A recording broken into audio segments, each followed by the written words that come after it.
Ladies and gentlemen, good day and welcome to the Praj Industries Limited Q1 FY26 earnings conference call. As a reminder, all participant lines will be in the listen-only mode, and there will be an opportunity for you to ask questions after the presentation concludes. Should you need assistance during this conference call, please signal an operator by pressing star then 0 on your touchtone phone. Please note that this conference is being recorded. I now hand the conference over to Mr. Anuj Sonpal from Valorem Advisors. Thank you, and over to you, sir. Thank you, and good afternoon, everyone. Very warm welcome to you all. My name is Anuj Sonpal from Valorem Advisors. We represent the investor relations of Praj Industries Limited. On behalf of the company, I would like to thank you all for participating in the company's earnings call to discuss the first quarter of financial year 2026 performance. Before we begin, let me mention a short cautionary statement. Some of the statements made in today's earnings call may be forward-looking in nature. Such forward-looking statements are subject to risks and uncertainties which could cause actual results to differ from those anticipated. Such statements are based on management's beliefs as well as assumptions made by and information currently available to management. Audiences are cautioned not to place any undue reliance on these forward-looking statements in making any investment decisions. The purpose of today's earnings call is purely to educate and bring awareness about the company's fundamental business and financial quarter under review. Let me now introduce you to the management participating with us in today's earnings call and hand it over to them for opening remarks. We have with us Mr. Ashish Gaikwad, Managing Director, and Mr. Sachin Raole, Chief Financial Officer and Director of Resources. Without any further delay, I request Mr. Sachin Raole to start with his opening remarks. Thank you, and over to you, sir. Thank you, Anuj. Good day, everyone. I welcome you to Praj Industries earnings call for Q1 FY26. First, all of you had the opportunity to go through our results for the quarter ended 30th June 2025. The consolidated income from operations stood at Rs 6.4 billion in Q1 FY26 as compared to 6.99 billion in Q1 FY25. PBT before exceptional items for the quarter stood at Rs 96.09 million as compared to 788.8 million in the corresponding period of the last year. Profit after tax stood at Rs 53.4 million in Q1 FY26 as compared to 841 million in Q1 FY25. Of the total revenue, 60% is from bioenergy, 28% from the engineering, and 12% is from PHS business. Export revenues accounted for 39% of Q1 FY26. The order intake during the quarter was Rs 7.95 billion, with 55% from the domestic market. Of the total market intake, 80% came from bioenergy, 12% from engineering, and balance 8% from PHS business. The order backlog as of 30th June 2025 is at Rs 4.45 billion, comprising 62% of domestic orders. Cash in hand as on June 30th stood at Rs 4.5 billion. Geopolitical scenario and uncertainty around US tariff has slowed down the capex-related decisions impacting the order booking. Customers in domestic market are facing liquidity challenges, resulting in delayed and extended project execution. Profit mainly impacted by drop in volume, increased site-related expenses because of delayed execution cycles, and GenX business expenses with no corresponding revenues. It has also affected the absorption of fixed cost. It is pertinent to note that there are no loss of orders or the loss of market share for Praj. Effective tax rate for Q1 FY26 in consolidated financials is 44%. Because the deferred tax asset on the losses of Praj GenX is at lower rate as compared to the rate of tax for Praj Industries. In yesterday's AGM, shareholders have approved the payment of final dividend of 300% per share. With this, I now hand over to Ashish for his comments on the business performance and other updates. Thank you, Sachin. Good day, everyone. Yesterday, on the occasion of World Biofuels Day, Praj introduced Bioverse. It's a movement to promote innovation, collaboration, and additional applications to further develop the Indian and international bioeconomy. I would like to go to the business updates now. First, on the domestic bioenergy business. As you know, India has achieved its EBP 20 target ahead of its scheduled target of 2025 end. The current installed capacity of ethanol production in the country now exceeds EBP 20 requirement. The discussions are ongoing regarding additional blending mandates. The industry is anticipating a firm announcement on the same. The excess installed capacity has led to temporary slowdown in conversion of new inquiries into firm orders and new greenfield ethanol plants. We believe this short-term situation will improve once the government announces its plans to increase in ethanol blending.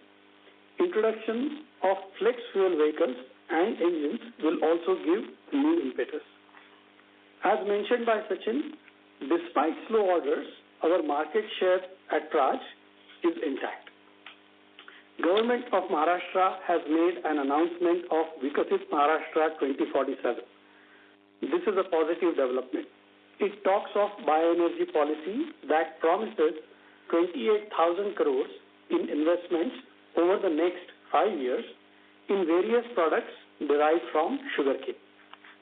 While we are witnessing slowness in inquiries of greenfield plants, we are focusing on offering plant modifications as well as solutions as co-products such as distillers corn oil or DCO, rice proteins, etc. These are gaining increasing interest from the existing ethanol producers. On the existing projects and on the execution front, liquidity challenges are resulting in extended execution cycles. In few cases, we are witnessing delays in site preparedness and pre-commissioning readiness due to the lack of funds. Moving on to the international bioenergy business. Despite good inquiry basket from Americas, there are some delays in order bookings. Some of these are due to the tariff-related developments. There is now a clarity on 45Z policy, which is a tax credits policy, contained in the new Big Beautiful Bill. It is an encouraging development for us. However, the uncertainty regarding tariffs may act as a headwind. CBG business. There is a healthy pipeline of inquiries for projects in CBG. The success of our press mud-based CBG plant is well accepted by the customers. New opportunities based on Napier grass as the feedstock are also developing. The decision-making is delayed in some cases due to financing challenges. We have a unique offering of combined CBG and biobitumin plant. This unique offering from Praj improves the project ROI and payback period. We have initiated discussions with customers regarding the addition of biobitumin modules. Since it can significantly improve the viability of the CBG plants, we are witnessing increasing traction. As mentioned in the last quarter, we have signed a term sheet with BPCL for developing 10 CBG projects.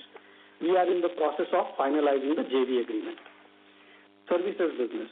This business is continuing its journey on a healthy growth path with a good performance. Apart from our performance enhancer solutions, we also have a healthy inquiry pipeline for biogenic CO2 capture solutions.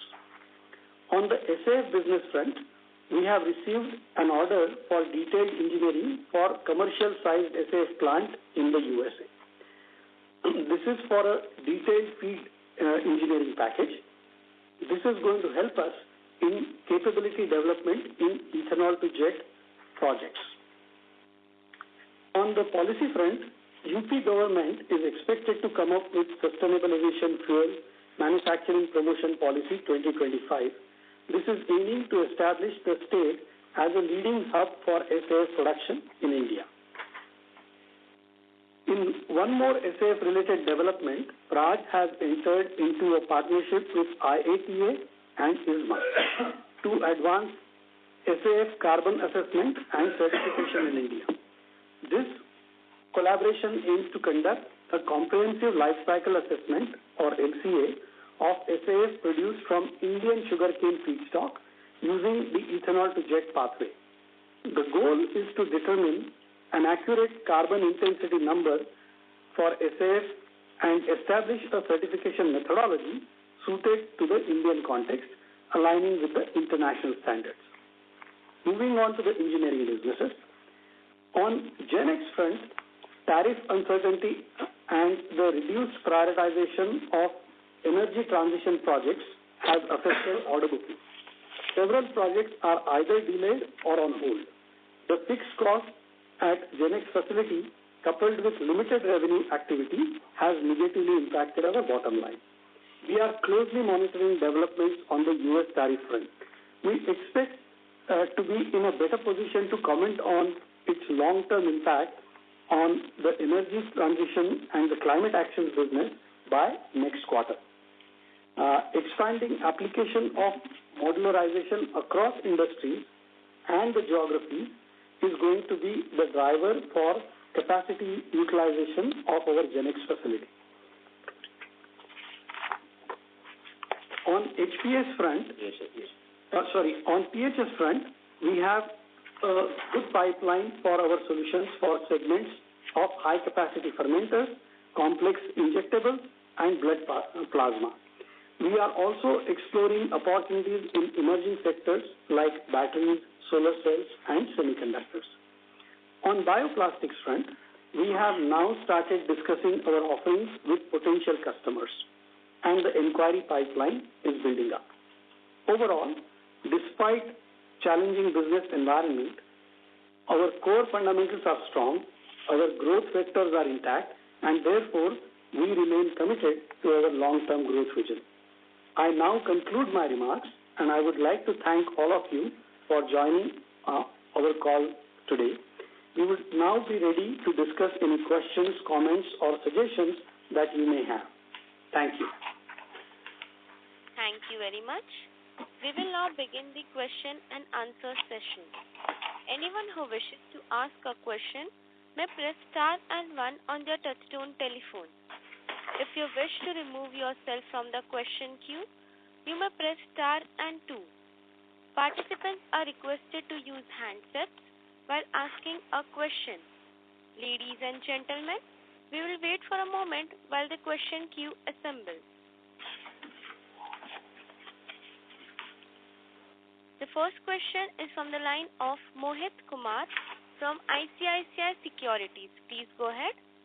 Yes, good afternoon, sir. And my first question is on the domestic execution. Sorry to interrupt you, sir. Yeah. Your voice is very low. Can you Is it please better use now? your handset? Yes, sir. Yes. Please go ahead. Yes. So thanks for the opportunity. My question is on the domestic execution. It's pretty slow in the current quarter. I think it's around 3.9 billion or 390 crore versus 530 crore in the base quarter. Do you think things will improve in the next couple of quarters, or is it going to be a very, very delayed recovery? And is the lack of blending mandate also impacting the execution? Sorry, Mohit, it was little difficult to understand your question. Are you basically interested in understanding what is the scenario in the domestic ethanol market? Yeah, why is it not picking up? Yes, sir. Yes, sir. Bye. And am I right? Yes, sir. Yeah. Okay, all right, Mohit. So certainly we need some impetus in the current domestic market, as we mentioned. We would like to see a new additional blending mandate, which is probably being discussed now, and of course that will give us more traction as far as the new capacities for the ethanol plants is concerned. Apart from that, we are also looking at other opportunities that can come up.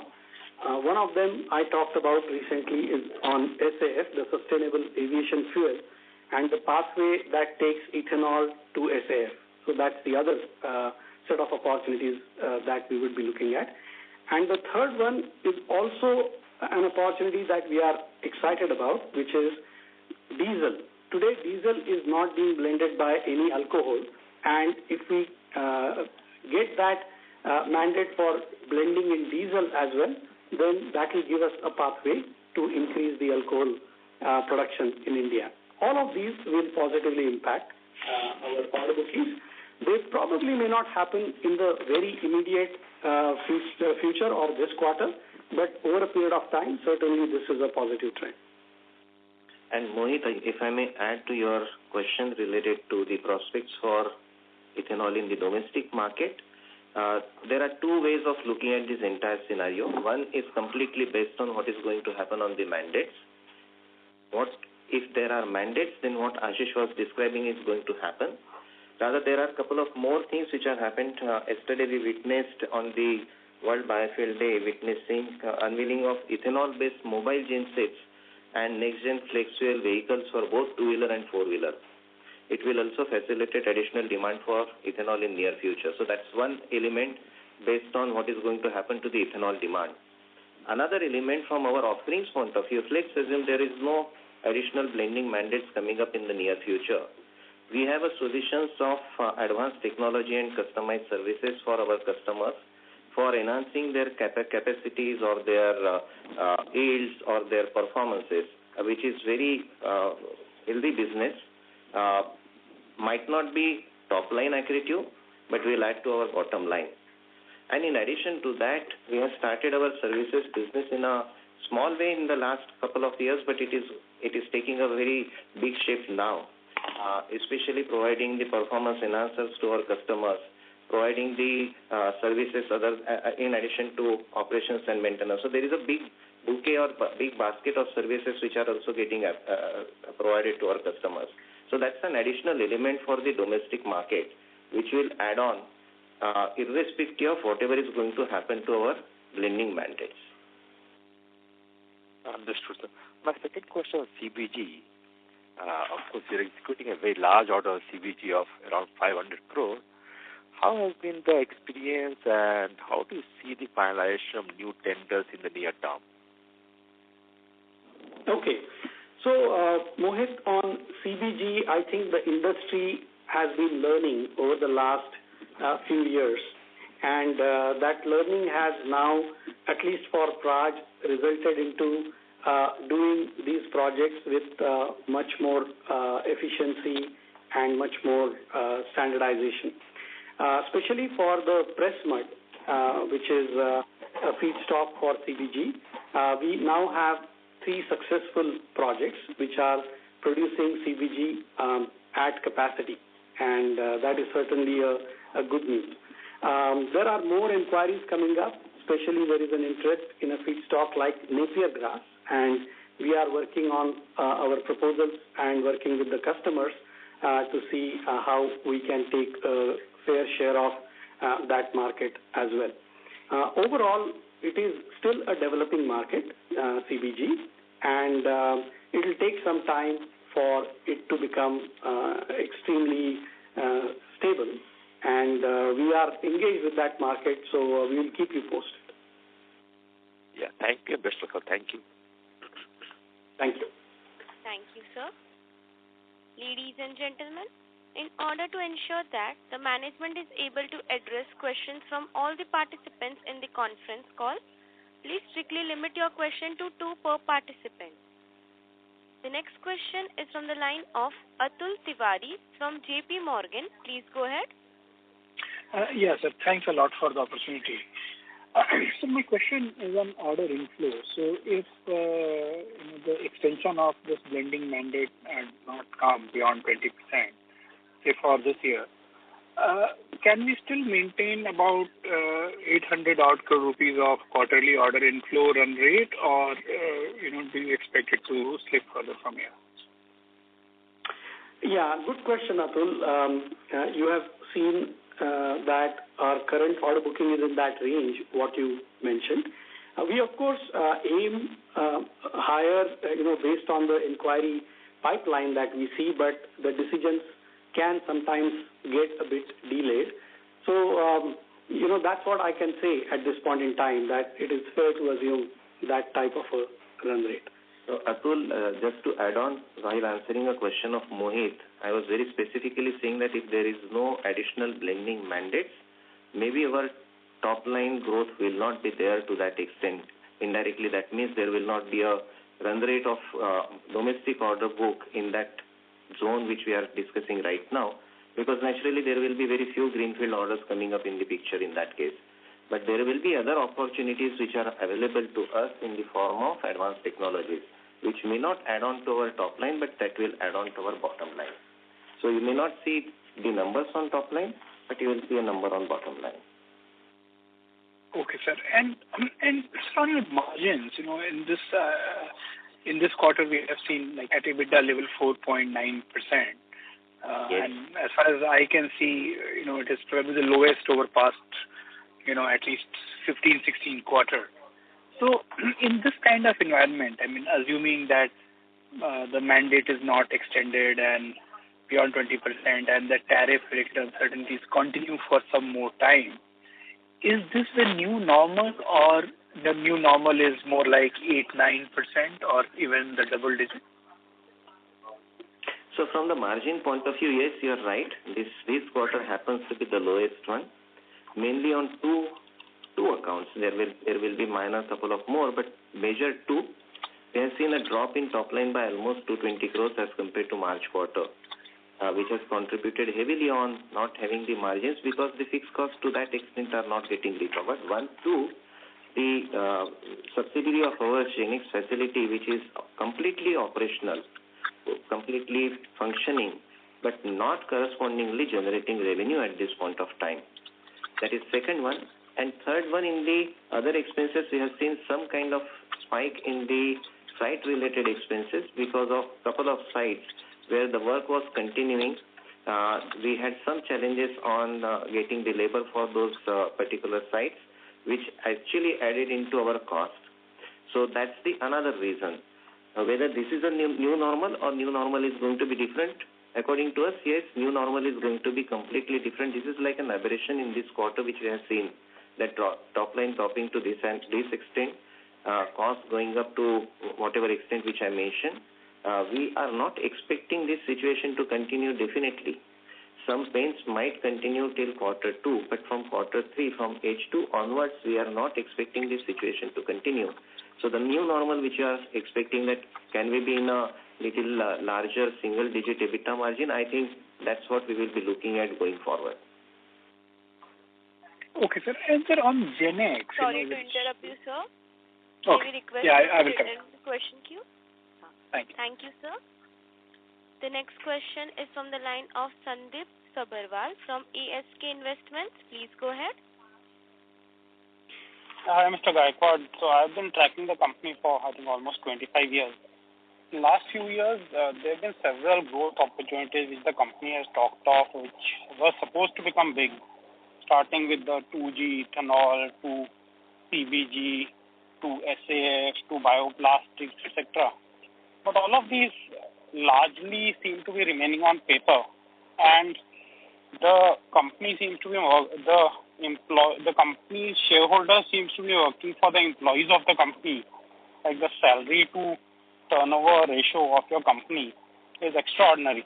So you have set up a new facility, a huge new facility, which is not executing anything. I haven't seen any company ever do such kind of thing. So what are shareholders supposed to expect from it? If you actually go and listen to your company transcripts when you were not there, conference call transcripts, last 4-5 transcripts, this sort of decline in turnover and the challenges you are talking of, these were never talked of earlier. Yeah. So first of all, Mr. Sabarwal, you tracking our company for 25 years certainly is a good thing, and I appreciate your comments that you have given. See, we are also a technology company. We develop a technology. We develop that in the field of the bioeconomy, and it is a developing economy. So there are, timelines which are extended. You talked about 2G, CBG, SAF, and also bioplastics. 2G, for example, our technology is now working as far as 2G plants are concerned. And we are quite hopeful, and we are working towards making our first 2G plant to be operational by end of the year. Right? So I think that will build more confidence, and there are two more projects that will follow, which are already being executed by Praj after this first one that I talked about. So there is a timeline we have in mind, and technologies like 2G, we are quite excited to really make them successful. Bioplastics is the same thing. It is driven by a little bit of regulation side as well, but we believe that these trends are correct, and these are difficult technologies to work with. Praj has always done difficult things. Even ethanol, when you see, several years ago, when Praj was talking about ethanol, nobody else was talking about it. And now you clearly see the success of, the way ethanol is being blended in gasoline, ethanol to jet as the pathways, etc. So patience pays, and especially in the technology field that we operate in, there is a definite, reward to the patients. I don't think you covered the aspects which I talked of, but in any case, now Mr. Chaudhary came out with a vision 2030, where he said that you are looking to triple turnover and I think grow profits by some levels, which I don't remember now. And immediately after that, the growth of the company has started declining. So can you just comment on that? What are the assumptions which went into giving that vision 2030 and how you are going to achieve it? Certainly. So first of all, the vision that was set by our chairman, Dr. Pramod Chaudhary, we still are very much committed to delivering that vision 2030. And the reasons for that, Mr. Sabharwal, are pretty well known. The reasons for that are the fundamentals, the core fundamentals are still the same. Our growth vectors, which I will quickly touch upon, are also intact. And therefore, while we see some of these, hurdles like the tariff that we talked about, or some of the slowing down of the domestic ethanol greenfield demand, etc., those will be overcome when we are looking at a 5-year period. The growth vectors that we are still quite gung-ho about is, number one, we believe that ethanol will have more pathways, for sure, right? And I touched upon a couple of them already. We also believe that CBG as a market will develop and we will have a fair share in CBG. Number three, in our growth aspirations, we are internationalizing our offerings and our services, and certainly, we will have opportunities to grow it beyond the borders of India. Bioplastics also, although it has moved slowly, but it will have the market opportunities developing. We can see those opportunities developing as well. So when you look at the growth vectors that we are talking about, both in the biofuel side and the renewable chemicals and materials side, which is how our portfolio is balanced, those are going to take off. On the equipment and the modularization side, we've had this slowness, which Sachin mentioned, but we will explore new opportunities in new industries as well as new geographies so that we are able to better utilize our GenX facility. So I hope some of your points that you raised, which are valid points, some of those are addressed by my answer. So thank you. Just one observation, because I've covered my two questions, that your company, when it was much smaller, used to have margins in the late teens or early 20s, if you go back into history. And as it's become bigger and bigger, the margins have actually declined, whereas it should work the other way. So I hope that you take initiatives under your guidance, as you have just taken over, to improve the profitability of the business. Certainly, sir. I think profit remains one of the top focus areas for us. And as you mentioned, we will certainly take actions so that we can maintain a certain level of bottom line.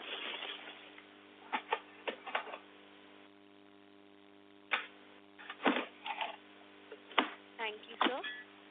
The next question question is from the line of Shiv Kumar Prajapati from Ambit Investment Advisors. Please go ahead. Yeah, hi sir. Thanks for having my question. So my first question is, in the presentation, we have highlighted that the current capacity is, exceeds the EB, like ethanol blending rate of 20%. So just want to understand, is the capacity marginally extra, or is it something like that can serve up to 25% of blending rate?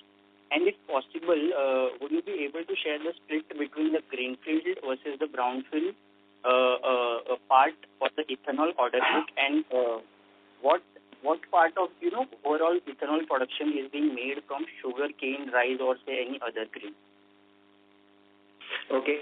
So the composition of sugar and grain is more or less reaching to 50-50 kind of a proportion from the production point of view. Is the current capacity good enough to take care of 25%? Bigger question mark, because there are so many regional imbalances still there, and because of which this extra capacity looks like to be an extra capacity, but that extra capacity, so-called, will not be in a position to take care of additional blending mandates. Even if it happens to be 20 to 23%, we will immediately see the capacity requirement coming up from all the corners. So we don't think that existing capacity will be able to take care of the additional requirement, because there are multiple factors which plays a role in the installed capacity and the utilized capacity, and that too region by region. So I don't think that we will see that kind of a scenario. What was the other component of your question? Sir, the order book split for ethanol between greenfield versus brownfield. Yeah. So right now, we have majority of our order book is coming from greenfield. There is a small component of brownfield, and then brownfield, what I was earlier referring to from the advanced technology kind of a scenario, where people are looking for capacity tweaking or shift of adding the new line in their existing sugar line with the grain line, or the yield improvement. So maybe 80% will be greenfield, 20% will be brownfield, more or less. Great, sir. And sir, my next question is on Genex. So far, Genex has contributed around 20 crores of top line. So what's the overall expected contribution from this segment, given there's no contribution in Q1 so far? And if you can provide any further updates on new audits that has been conducted and any new long-term contracts that has been signed, because I think 8 audits have been done and 3 contracts has been signed. And if you could also highlight the order book that will be able to execute in the remaining 9 months of this year, given we have 4,500 crores of outstanding order book. Okay. So in the Genex, it's a very peculiar situation in Genex. Let me first tell you that we also added 2 more framework agreement during this quarter for the Genex, which are basically based on the new client's inspection of our facility and then signing this framework agreement. So that's a positive news on that front. On the overall opportunity which we are looking for from the Genex in the next year's point of view, we have more than 1,000 crores from proposals sitting with our customers, where the decision making is yet to happen. In the last call, we had mentioned that we are working on RFQs, that is request for quotations, which we had submitted to our customers as a firm commitment, and those we are waiting for finalization. The trickiest part of this 1,000 crore is that almost 70% are for the US customers and 30% are for non-US customers. Rather, majority of them for US customers, but the export is supposedly to happen to US to the extent of 70%. 30% is supposedly to happen to the European region. So that's the mix of what I can say firm commitments which are sitting in the market from our side. What we had to see how this current scenario towards the tariff and the uncertainty towards that, which is delaying the decision making for my customers, how it is going to span out over a period of next couple of quarters. And that is what is going to decide to what extent out of this 1,000 crore is going to get materialized in the order booking for us. But that's one segment. Is that the only segment which we are concentrating on? That's not the case. Currently, we are working on multiple other requirements or the requisitions from other regions too. If you look at GenX facility is not meant for a set of customers. It is actually a modularization facility which can cater to different industries too. So our focus is now looking at which has just recently happened in the month of August, especially in the form of tariff. We are working out the alternatives to utilize this capacity. Maybe it will take a quarter more time for finalization of the entire new regions or new industries for us, but that's the work which is going on. It is a little premature to answer the question whether what will be the order booking for GenX at this point of time, for a simple reason, because that additional 25% tariff is supposedly to kick in from 28th of August. So we'll have to wait and watch for some more time to find out how this entire scenario is going to play out for us. All right, sir. Sir, my next question is on Sorry to exports interrupt front. you, sir. May we Please, request can you allow me this last question, please? Okay, go ahead. Yeah, thanks. So basically, it is on export opportunities. Okay, we will exclude the U.S. tariff impact. I just want to understand. Currently, U.S. contributes around less than 10% of to our revenue. So post this approval of 45Z and 45Q announcement, what opportunity size do we look in U.S.? And in last year, same quarter, you have highlighted that we had the opportunity to convert 20 plants to low carbon ethanol plants. So is there any update on this? And plus the Brazil has also raised their mandates from 27 to 30% for gasoline, whereas for biodiesel it is been raised to 15% from 14%. So just want to understand how much does Brazil contributes to us and the opportunities after this mandate update from Brazil. Okay, I will try to answer this question little in short because there is a long queue of questions which are standing in the line. So answer is very simple. For US 45Z, rather this was a mixed bag for us. 45Z is very positive development because it's an extension of the credits which are supposedly to be available from 2027 to 2029. That's one positive. Second thing, there is a complete clarity how the credit is to be given to our customers. So that's another positive for which we were waiting actually for last 2.5 years. So these are very, very positive development on the low carbon ethanol and credits available under 45Z. Only the downside, which is coming up in the form of this 25% plus 25% tariff at this point of time. And that may delay some decision making till we have a clarity. And what I answered in my earlier question, in your earlier question, that tariff is going to get some kind of a clarity zone by end of August. I think that will tell us what is going to happen on the opportunity which is available to us on the 45Z. Second question is related to Brazil. Brazil, we believe that there is a increased blending mandate which will definitely open an opportunity for us in the Brazil market. But again, we'll have to see it is not only India and Brazil. There is US again sitting between Brazil and US. What is going to happen from the export of ethanol from Brazil to US, which is a very common factor? What will be impact on their export because of their tariff, because they are also in a very large kind of a tariff number, and what kind of a capacity expansion they will be looking at. So that's again, we'll have to wait and watch. So there is a very minuscule, not minuscule, maybe 10% to 15% kind of an impact, as you rightly said, from the direct US business of ours.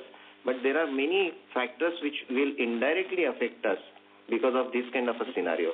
So we'll have to wait and watch on this front, at least for a month, till we see what happens on the balance 25% tariff. Yeah. All right, sir. Thank you so much and best of luck.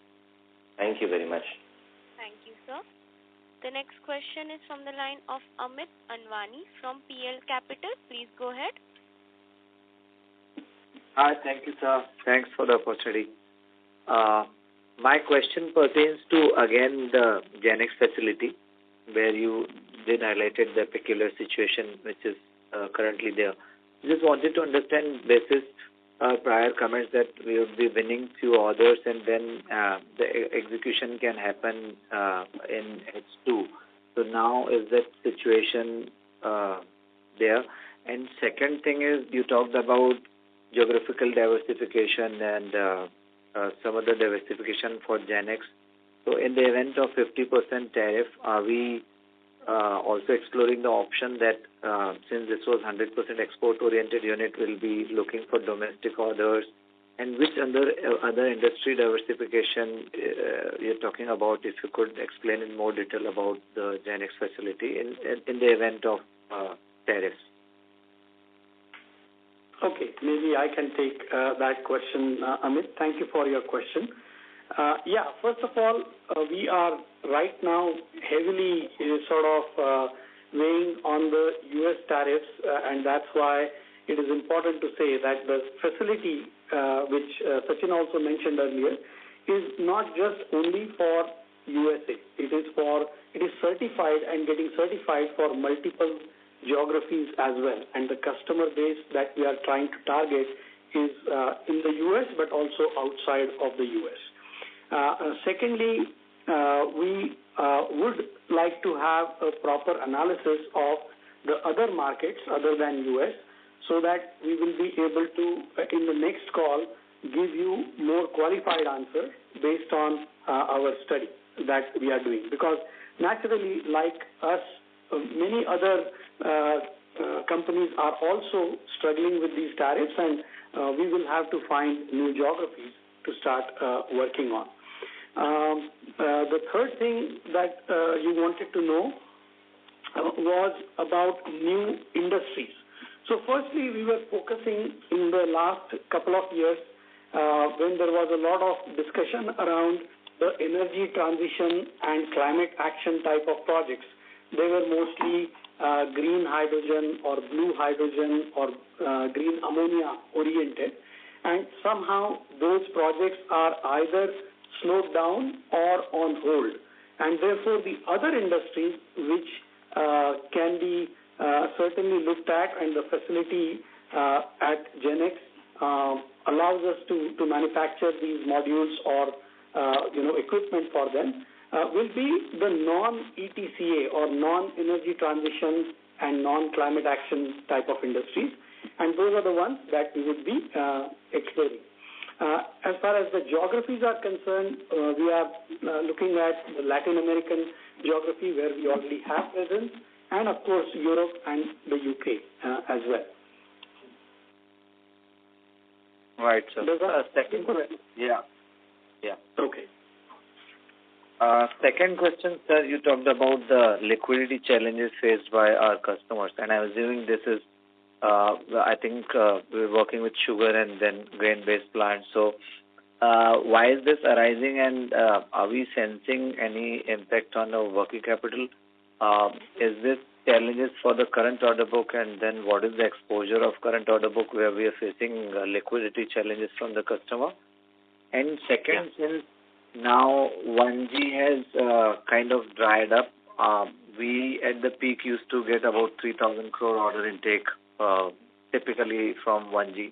Are we expecting less than 1,000 crores since there's no orders, and even EBP further mandates will take a lot of time to materialize because of different challenges? So more clarity on these points, Yeah. So, Amit, your first question related to working capital, I must accept and admit that yes, there is some kind of a strain. We have seen to some extent accumulation of inventory and receivables in this quarter, but not alarming. Rather, that was the main reason when we took a decision that we don't want to keep on dispatching the goods to our customers without having cash on table. That's what has affected the revenue coming down from last quarters of 860 to 640 of this quarter. So that was a very conscious call which we took, that if we are not seeing the money on the table, we will not continue with dispatches of the goods. Let's understand what this liquidity problem is. All our customers technically have sanctioned loans from their banks. It is not that they don't have money in that sense, but they have a sanctioned loan. So these cases are completely backed by financing. The problem which my customers are facing is very simple. As you know, Amit, that we generally do 40% or maximum 50% of the entire greenfield project of any of our customer. So let's assume a project size is 100 crores and I'm doing a project of, my component is 40 crores. The sanctioning of a loan is for the entire 100 crores. What bankers are saying that we would like to see the development happening on the project across the project and not only what Praj is doing. And if there are any delays in other vendors' work which they are supposed to carry on, or the civil work which my customer is supposedly to take care of, is affecting the disbursement of loan for my customer. And that's the reason why we are working with them. We are helping them to figure it out how they can move forward so that our components can also get dispatched. That is what has impacted from the execution cycle point of view, what we had mentioned in our opening remarks, that the execution cycle time is getting elongated because of that. But your question is right.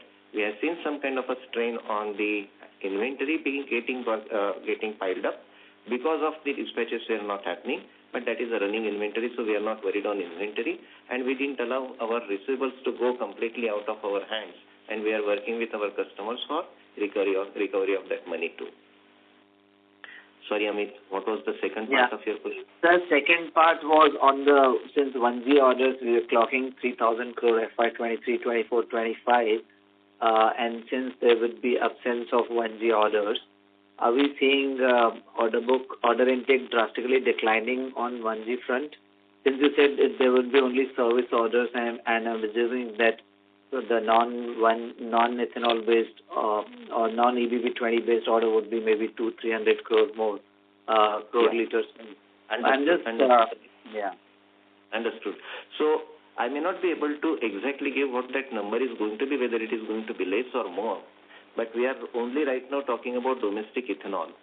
We are also working in other geographies. US happens to be one of that. But other geographies which Ashish was mentioning, especially in the Latin American market, rather this quarter we got a big order from the Latin American market in the international segment. So we are looking at not only domestic market, but we are looking at international market. Rather, let me put it in another way. We are not only looking at US and India, we are looking at other geographies where a lot is happening because those countries are looking for increased mandates also. So there is a possibility of I may not be able to comment whether it is going to be 3,000 crores or 2,000 or 4,000, but there will not be a drop to that extent the one which you are looking at. I don't think that is the scenario which we are aiming for. We will not be getting into that kind of a zone. Only the composition of my bioenergy basket may change.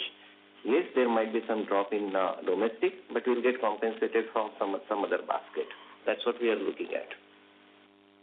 Understood, sir. Thank you so much for answering. Thanks. Thank you, Amit. Thank you, sir. The next question is from the line of Shivani from Monarch Net Worth Capital Limited. Please go ahead. Thank you for the opportunity. Am I audible? Yes, Shivani. Yes, ma'am. Yeah, hi. Most of my question is already taken up, but a quick one. One is that we've already talked about bioenergy and engineering, but can you give me a sense of what we are doing in the value-added area, when we can see revenue realization kicking in?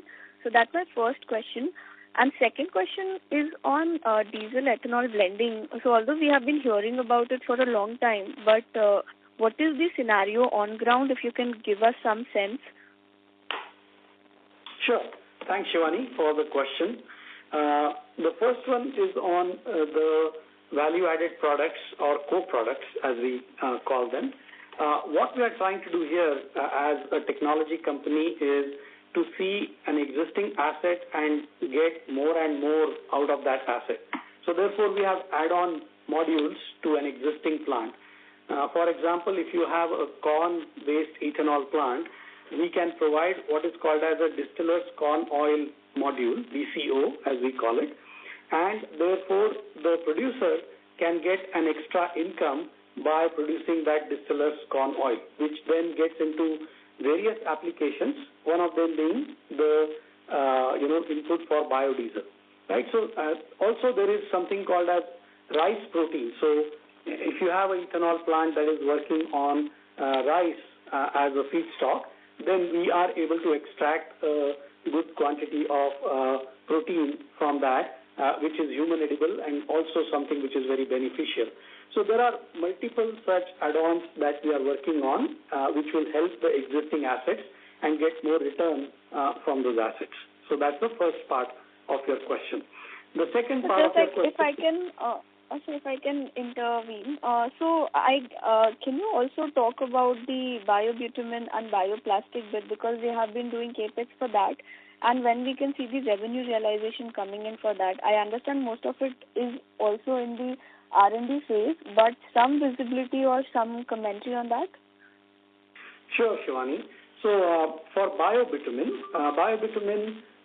comes from our CBG plants right now, and therefore, this is a unique offering that Praj is developing, where we are able to give a combined offering of production of CBG as well as biobitumen, which enhances the return on investment and also reduces the payback period for the CBG plant investors. And this is something that we want to take to our customers as a differentiator from Praj. That also is a value-added product, the biobitumen, and its use, as you know, is in the highways and the road building. We can blend up to 10 to 15% of biobitumen into the fossil-based bitumen. That also helps in reducing the import of bitumen in India. So it is a good product, it's a good offering, and we would like to promote it more as we go forward. Bioplastics also, it was a developing technology in the past, but now we have a collaboration with Uday, who is a part of ThyssenKrupp company, and with that collaboration between Praj and ThyssenKrupp, we are able to give a complete end-to-end facility for what we call as PLA, which stands for polylactic acid. And this is a polymer which is a bioplastic, which is biodegradable. It can be industrially, sort of degraded, or composting is possible. And that is available right now as a technology. We are making firm offers to some of the customers as we speak, and we are hopeful that, this is the market that will develop going forward. Sure. Thank you. And on the next question on diesel ethanol blending? On the diesel blending, an update you wanted. Yes, we also believe, just like in case of gasoline or petrol, we are able to blend alcohol, and that is a very successful program in India. As you know, it is completed before its stipulated time period. We believe that diesel can also have a similar blending mandate. We can blend alcohol into diesel, and as you know, the diesel usage in India is 2.5 to 3 times more compared to petrol.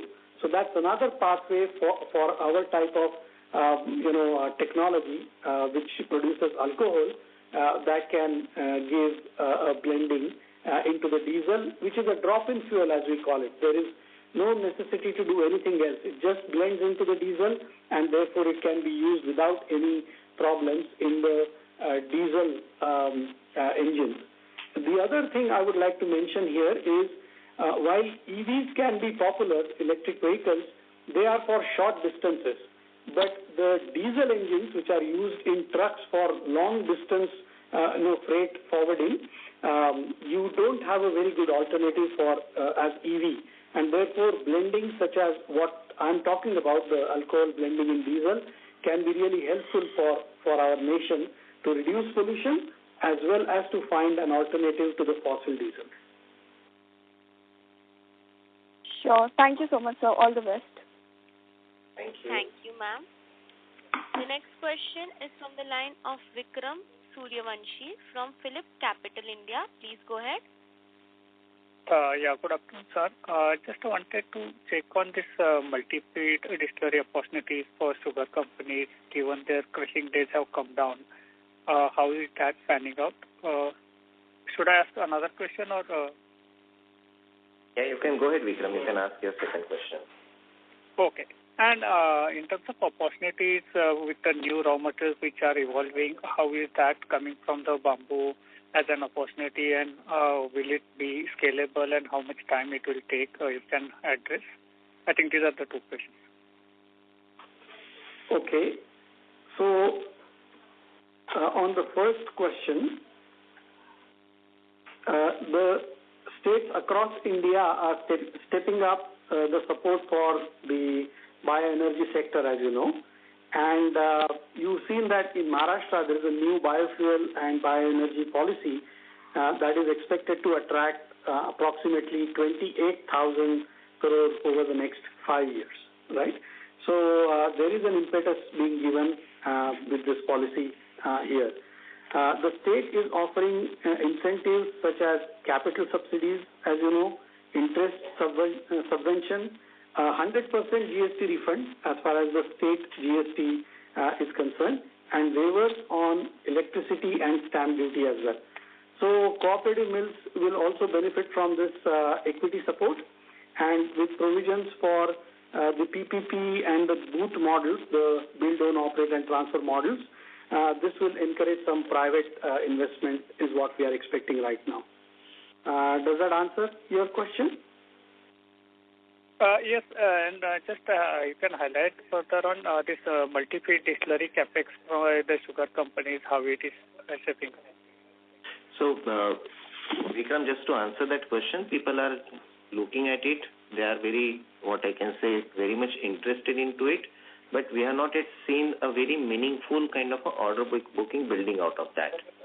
But that opportunity is definitely finding some kind of an attraction for the sugar mill for adding that additional, what I can say, line for grain too.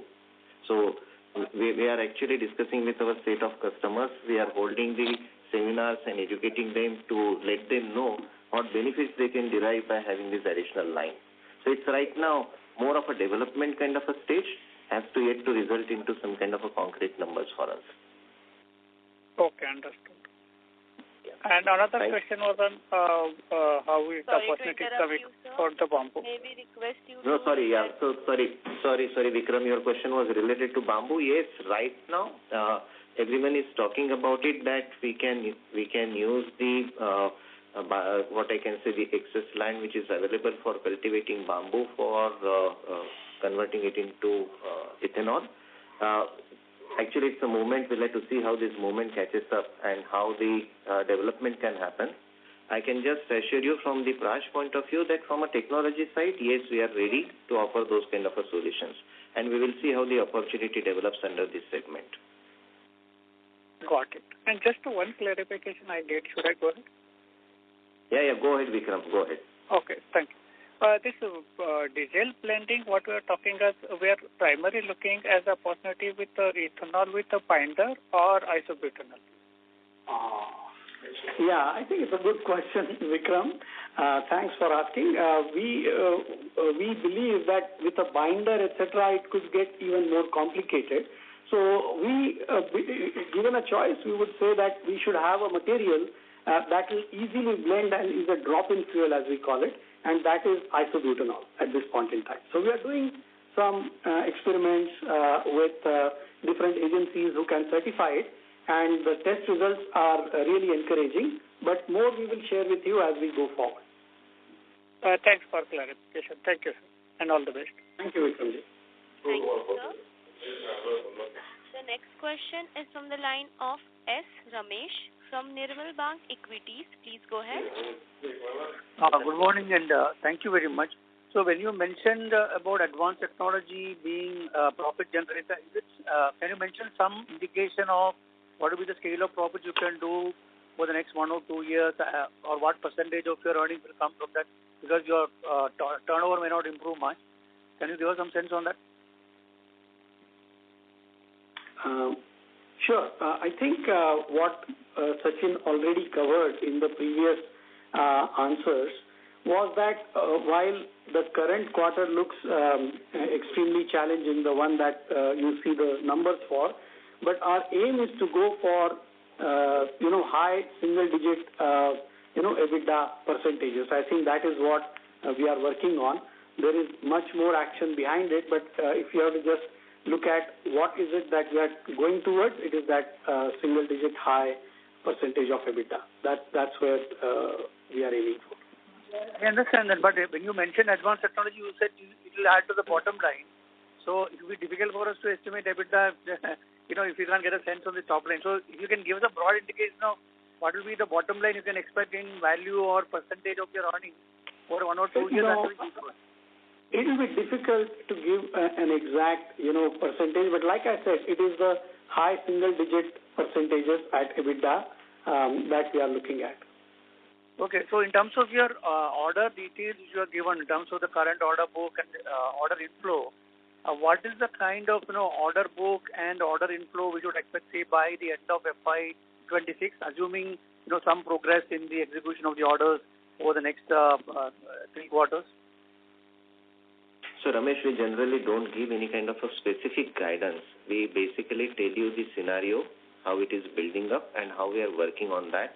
Unfortunately, we don't give a number saying that, we will do X crores of rupees on order book and Y crores of rupees on EBITDA. Extremely sorry, we don't have a policy of giving that kind of a guidance. Please excuse us on that. No, the only reason why I asked is you see the last 3 years financials kind of, being flat compared to the growth you saw in FY23. So structurally, I know you're going through some challenges.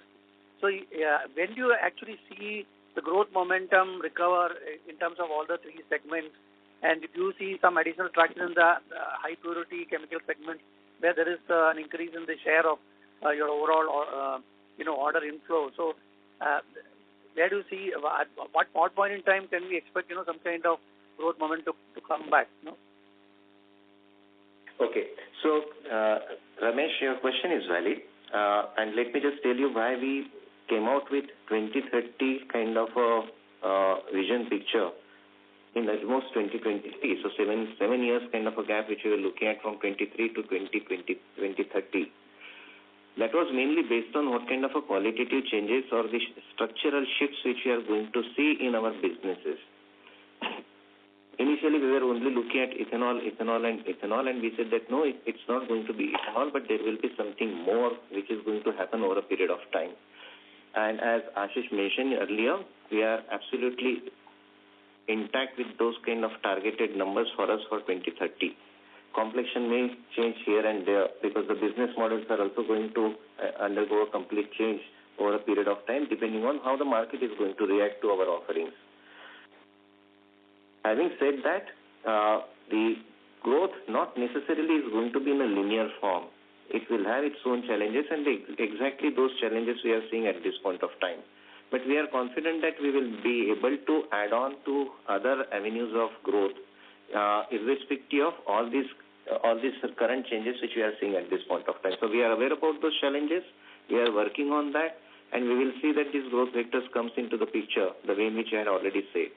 That's what I can say at this point of time, Ramesh, instead of giving you some kind of a numbers kind of a thing, how the entire game is going to get played out over FY26. Yeah, appreciate it and wish you all the best. Thank you very much. Thank you very much, Ramesh. Thank you, sir. The next question is from the line of Shailesh Kanani from Centrum Broking. Please go ahead. Yeah, good afternoon, everyone, and thanks for the opportunity. Is my voice audible? Yes, Shailesh. Yeah. So just one clarification. This is the first time where we are saying that it may happen that EVP program would not get extended beyond 20%, right? We are talking about services or product enhancements, plant enhancements. So is there any pushback from the government side? Yeah. Sorry, Shailesh. We are not saying that there is no movement. We are saying that 2 extreme scenarios. One extreme scenario, no movement at all. Yeah, which is from the planning point of view. It is not from the it is not from the policy point of view. We don't know because there is definitive talks which are going on for increasing the blending mandates. But whether it is going to happen today or tomorrow and whether it is going to happen X% or Y%, we don't know. We are saying that do we have a plan B ready for if blending mandates doesn't happen? That's what we were saying. We were not commenting on whether there will be increase in blending or not. Okay, so just wanted to clarify that because this is the first time I was hearing something on that front because in the past, correct me if I'm wrong, our always commentary has been that the blending would not end at 20% and there is a roadmap ahead as well. So that view remains. There is no change in that. No, there is no change in that view. Okay, that's comforting. So second part, on the Bangalore facility, now there has been some delay for last few quarters. We have been discussing for various reasons, right? Some of them are uncontrollable. So I just wanted to know from the management side, what are the controllables in the sense that how we can kind of control overheads over there, or any other measures, any other levers that we have, apart from what you mentioned in terms of exploring new products and geographies, the Mangalore facility? Yeah. No, that's a fair question, Shailesh. So yes, of course, there are some controllables that we need to relook at. We will relook at first of all, we'll have to relook at our order pipeline, right? Because some of these orders are there. We have made proposals. Sachin talked about 1,000 crores worth of proposals still in the play. But maybe some of these will get on hold or they will get delayed. So having analyzed that pipeline, we will have to look at our cost structure and we'll have to see where we can therefore put those controllables. And accordingly, we will try to readjust ourselves as far as our GenX business is concerned. That's the process that is going on right now. I will not be able to comment on that right away because that exercise is not yet completely done. The tariff scenario is just evolving. And as Sachin mentioned that, depending on what happens during August, we will be in a better position to talk about it in our next conversation. Fair enough. Just a clarification on that side. When we say 1,000 crores of firm orders, that means we have backed the orders, we are L1. What does it imply? No. I said 1,000 crores of pipeline, which means the request for quotations had come to us. We've made proposals to our customers who have certified our facility, and now they will be evaluating different bids, including Praj's bids, and then there will be a success out of that. But some projects, because they were, oriented towards energy transition and climate action type of projects, those may get held up or those may get delayed. Fair enough. So just last question from my side. Any CBG orders we have backed during the quarter, or we are L1 for anything? And how is the industry position in terms of meeting the blending targets start kicking next year? So on the CBG, if we are selected or L1 but not yet announced, I will not be able to comment on that because as you can appreciate that I will not be able to divulge. We have not booked any firm order in the past quarter that we are talking about as far as CBG business is concerned. And what was your other question? Sorry, I forgot the other one. So how is the industry placed in terms of capacity to meet the blending mandates which are getting kicked from January 2026? I think you're talking about CBG blending? Yeah, CBG blending. Yeah, I think the industry is hoping that it will go in that stepwise approach of 1% to 5% in the steps of 1% each year, and industry is getting geared up for it, both in terms of infrastructure as well as the plants. So, and we are also aligned to that. So my question was: is the pipeline kind of robust? Is the pipeline building up?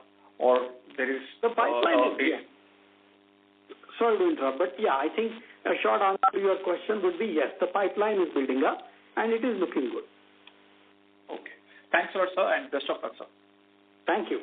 I appreciate it. Thank you, sir. The next question is from the line of Aditya Mongia from Kotak Securities. Please go ahead. Yeah, thank you for the opportunity. I hope I'm audible to you all. Yes, sir. Thank you. I think two parts to the first question. Both the EBP 20 program and how it picks up from here, on what issues is it getting stuck? And again, part B of this question more linked to the bio-CNG kind of thought process. We've seen certain customers, your peers, getting orders most likely at higher pricing/costing than earlier, which suggests that the ROI is fairly decent for the developer as such. Whereas then in that case, bio-CNG is stuck. So two things which are stuck for now, and what aspects are they stuck from a scale-up perspective? Okay, I'll try to address that, Aditya. Thanks for your question. The first one was on EBP 20 and what is coming in the way. That was your question, right? Yes, so expand it from that number. Is it a feedstock issue? Is it a mileage issue? Where is it stuck at this point of time in a discussion with the government? No, I think maybe I need to recalibrate this. there is no problem with EBP 20, which is 20% blending into gasoline or petrol, right? There is no problem there. In fact, India achieved this target way ahead of the... I'm talking about a further target than 20. Yeah, there is, as far as we are concerned, and we are going by the science experiments and everything else that we have the data for, there is no technical or any other problem as far as the higher blending of another 7% to 10% that can be added. In fact, the vehicles and the engines that they come up with nowadays is able to take that fuel, which is a blended fuel, up to 30% of ethanol. That's what is my information. So there is no technical challenge at all. It's a question of how the policy comes out and how the additional blending mandates are announced by the government. And feedstock may also not be, that was the other point that you had, sorry. Feedstock may also not be a constraint because, there is enough feedstock both in terms of grain as well as sugar cane that will be available to make the enough ethanol to meet those mandates. On the bio-CNG front, as an ROI is good for developers at 80% CNG prices, X of any biobitumen being factored inside and still the scale-up not happening for the sector as such? Well, I think the scale-up earlier was not happening, possibly because, many of the plants took time to reach the 100% capacity for which they were designed. But now there is a fair bit of success on that. I can speak for Praj, and like I said, press mud plants have already reached and exceeded the capacities for what was the plant designed for. And we believe that for other feedstocks, the plants are yet to come, like Napier grass. There is, no plant yet fully commissioned. So I will not be able to comment it for those. But we at Praj are confident that we will be able to deliver those capacities. And the biobitumen part, that is the second part of your question, we believe that the ROI and the payback period will be even better when we combine the CBG and the biobitumen together. And that's what is a unique offering from Praj. Understood. The second question from my side over here, I think somewhere there was a comment made on profitability meaningfully improving in the second half of the year. Any specific assumptions in certain sectors that are being taken when that kind of prognosis is being thought about at this point of time? So, Aditya, the second half we are seeing that the existing orders which are taking some time in the execution cycle, they will continue to come into this execution period in any case. The execution will start happening on that. Some of the orders from the international market which we received in the March quarter and this quarter, they will start actually a full-fledged execution from the second half of this year. So these are the basic assumptions which we are considering from the improvement in profitability point of view. Of course, there are other factors, but these are the two major ones which I am right now highlighting, because we are looking at in some pockets some order booking to happen. We are executing some designing orders for our customers. Those will start giving the numbers from the bottom line point of view. So there are many factors which are going to start contributing from H2 onwards. Thank you. I'll get back into the queue. Thank you. Thank you, Aditya. Thank you, sir. Ladies and gentlemen, due to interest of time, that was the last question for today.